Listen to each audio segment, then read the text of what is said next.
G'day guys, welcome back to Holmeseys Camp Cooking. It's been a while. We're out here at Lurdy-Durg today and we're going to knock up something for you. It is actually the Australia Day public holiday.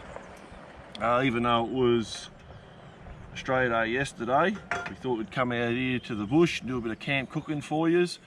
I'm not going to do anything with lamb or anything today. I had the barbie yesterday, but what's tradition in Australia is the chicken Parma. So we're going to knock a chicken Parma together today using one fry pan, a little butane burner, some spuds on the side and the salad, and we'll see how we go. So let's get on with it.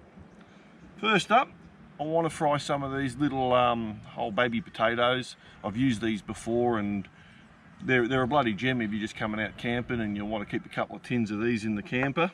So I've already drained the water out of these and I want to get them in because I don't know how hot this is getting. It's already been on for a couple of minutes. Last time I did it, I got kind of spluttered all over me. So just zoom in what I'm doing there. What the plan of attack is today is we're going to give them a little fry up. We're going to brown those off.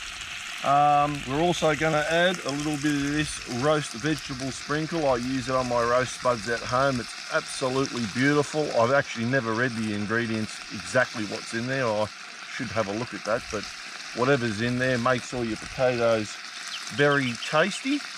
So we'll whack a bit of that in now while it's cooking. Generous amount, give a bit of flavour. As I said, I'm not sure what's in there, but I think there's like a bit of breadcrumbs, there's pumpkin and all sorts of stuff in there. A bit harder, not going to hurt.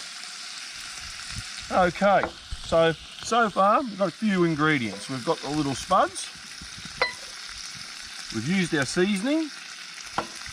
I don't sort of count oil as part of the ingredients. That's a necessity like salt and pepper. But what I also want to do is while that's cooking away, and I've done a little bit of this at home. I didn't want to waste your time with dicing up bacon and stuff like that. You all know how to do that. And basically all I'm showing you is you can come out to the bush, you don't have a sausage sizzle or whatever, you can do something a little bit different. And like I said, I wanted to do the Aussie Parma for you today, bush style, so you can get a bit of an idea of how I do it. I mean, it's no big deal or anything like that. I mean, pretty much everyone can cook a chicken Parma. It's just how you do it when you're out in the wonderful outdoors. So what we're going to do is I'll put the bacon in there because we want that to brown up nicely like the potatoes. Get off there. You have a look at me trick little frying pan here. Can you get the handle in? I've gone to Aldi's this morning and I've grabbed this 24cm frying pan. I've cut the handle off it because I want to use this actual frying pan when I go on my motorbike rides. It's a non-stick. So we'll give it a little whirl and give it a test run today. So while I've got you, we've bought a little bag. What I plan to do is we're going to get this nice and brown and get them how I want to eat them, basically. And we're going to try and do everything in one frying pan today. So what I'm going to do is once I've got that cooked, I've brought myself a little bit of tin foil. We'll wrap them up in a little ball and put them off to the side. It's a nice sunny day. So they'll stay reasonably hot there. And then we'll go in the little bag of goodies there and we'll grab out 2 already crumbed chicken schnitzels that I bought from the local chicken place this morning. They're on ice, so they're going to be fine in there, but I won't get them out until I need them. It is a bit of a warm day. Last thing I want to do is get sick eating my own chicken. So I'm going to let these sizzle away now and we'll get back to you when I pocket these up in that tin foil and we get ready to throw those chicken schnitzels on. So see you later. Welcome back, guys. Rightio, Melissa, I've got my trusty camera person with me today. Zoom in on that there. That's roughly what we're looking like, guys. So what we're going to do is we're going to move the old breadboard over to there. I've made kind of like a little basket there. Now this is only because I don't have a bowl and I haven't got two pans on the go. Otherwise you could do your schnitzels while you've done this, but the whole idea of this is sometimes when you come out on your motorbike camping you don't have a lot of utensils to cook with, so I'm just seeing how I can do it, that when I haven't got my vehicle here, just my motorbike, that I can still eat the same and just do it all out of one frying pan. But they're looking good and it cooks quite quickly. Now from the time I put them into the pan to what you're seeing now, I reckon it probably was about 5 or 6 minutes in that.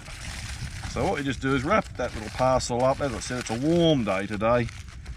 I reckon that's going to be all right. I'll probably put them over here on the stove. That'll be fine. And we go to the next little part of the segment. As I said, this chicken will be fine. It's been on ice packs. Sorry, just put a little bit more oil in there because I kind of want to shallow fry them and get them real crispy. So one on that side, one on that side. Beautiful. 24 centimetre, no problem. We'll keep rolling. We're going to turn that up just a little bit. Now you're probably asking yourself, how's he going to do the cheese bit? Well, I'm going to try that myself first time today, but it's like when you're cooking a hamburger. If you put the cheese on top when you're still cooking it, it basically should melt in. And I've got a secret weapon if it doesn't. I'll use the blowtorch on top if I don't get the desired effect. So this is the first time doing this. What I'm going to do now is, yeah, my flame's still going. I'm going to cook these up nice and golden brown on one side, and when I get what I want, I'll turn them over, and then I'm going to squirt some of my favourite tomato paste. You can use anything you like. This is one that we use at home in our spaghetti dishes and lasagnas and that. I like this one. You can buy a pizza based one. You can use anything you like. You can use your own if you make your own. That's totally up to you, but as I said, I'm just trying to keep it real simple. Stuff you can buy off the shelf. This is off the shelf, so again, you don't need to refrigerate it, and I'm trying to look at things you don't need to refrigerate or things you can get away with on an ice pack for say a 24-30 hour period. So yeah, so what we're going to do is cook that side. As I said, we'll turn them over once we're happy with that. Lob a bit of tomato paste on top of them. Now you could do a slice of ham or salami. Sky's the limits. I mean, they do that many different variations of chicken schnitzels or Parmas. I'm pretty stock standard. I'll just go to tomato paste with melting some cheese on the top. We've got our little potatoes over there with our bacon, and I was a good boy this morning and knocked up a bit of a tossed salad. Also brought some cut up not chives, spring onion. We'll sprinkle a bit of that over the top, and a couple of plastic plates in the car, and Melissa and I will sit down and have a good feed. And I've got myself a nice stubby of beer, and Melissa prefers her water, and all good. So again, we'll come back to you in a minute. Once I've turned them over and I do the next part of it, I'll bring you back in so you can see what I'm doing, and hopefully it all comes together. Back again, guys. We're ready to turn these chickens over. Breasts, I reckon that looks pretty good. We want to make sure it's cooked right through. Keep this side on a bit lower. So what we're going to do now is we're going to grab the old tomato sauce. pasta sauce. Oh, it's already coming out everywhere in the my lid, but that's okay. We can recover. Gonna go like that. Give a bit of a dob there. There we go. I've got a spoon. I don't want too overpowering. Basically just use the back of the spoon. Get that all over there. We're going to need some more over there. I'm going to slip that over there like so. That looks pretty good. It's concentrated, this stuff, so you don't really need to go real hard with it, unless that's what you're into. But that's pretty good. And as I said before, what I want to do now is, this is tasty cheese. You can use Colby, that melts down pretty good, and that's what they usually use on a Parma, I think, but tasty's pretty good too. But while we've got that heat, this is going to be what's going to be the interesting part. Will it actually melt down like a traditional Parma does when it comes out to you when you've ordered it in the pub? Who knows? Because there's a fair bit of heat in there. And I do like a bit of cheese on there, so we won't be stingy with it. Because that's what makes the Parma. Oh, it's starting to get a bit softer on the edges. But there is something else I will try while I'm waiting for the other side to cook. And the reason why I wasn't sure if this was going to work, and it looks like it might melt down, but I've got this little blowtorch here. I bought that for 10 bucks. It's super cheap auto. And I thought, well, if it doesn't melt down, maybe this would be a good thing. So, oh, that's the lock on.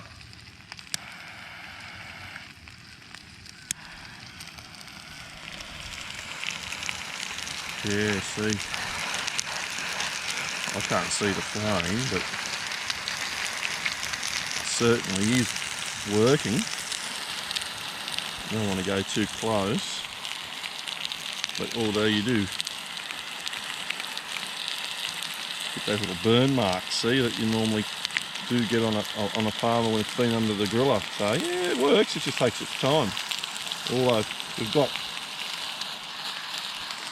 quite a bit of cooking time left there. So we just help it along with the blowtorch, and that seems to be doing the job. Look at that. Lovely. Now I've got a new idea. I'll use this for melting cheese on the hot dogs. How's that, eh? So we'll do a segment with hot dogs. I've got a few ideas there. I'm impressed. 10 bucks. Look at the way that's melted in there.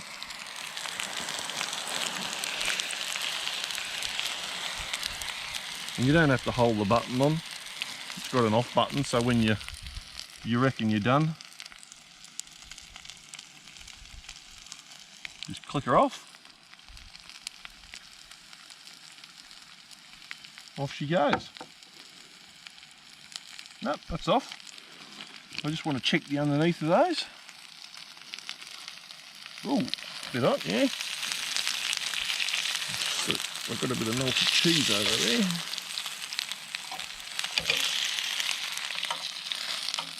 I'm going to turn that off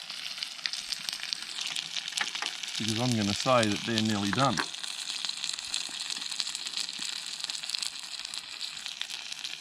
What I do want to do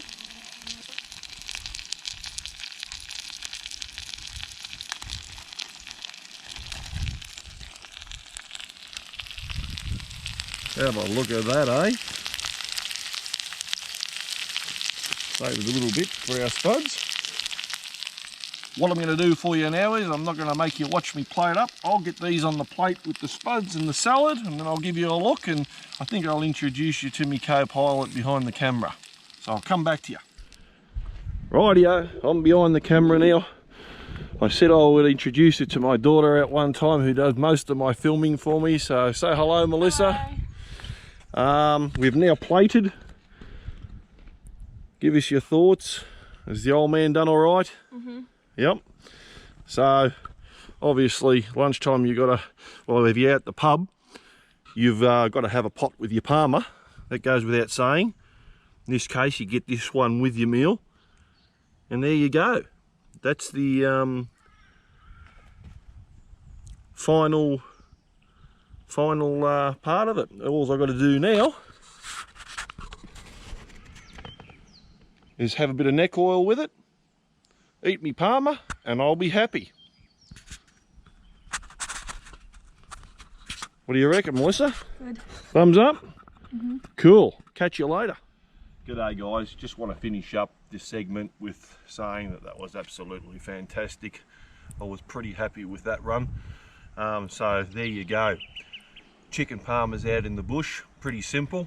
Just get your favourite piece of chicken, usually a breast or a thigh. Bit of tomato paste, cheese, you saw how I did it. Those little spuds in the tin, they work really good. Just a bit of roast seasoning on them, make a salad, come out to the bush and enjoy this. Always make sure you clean up. We've had a bit of a clean, we've left it exactly the way it was when we came.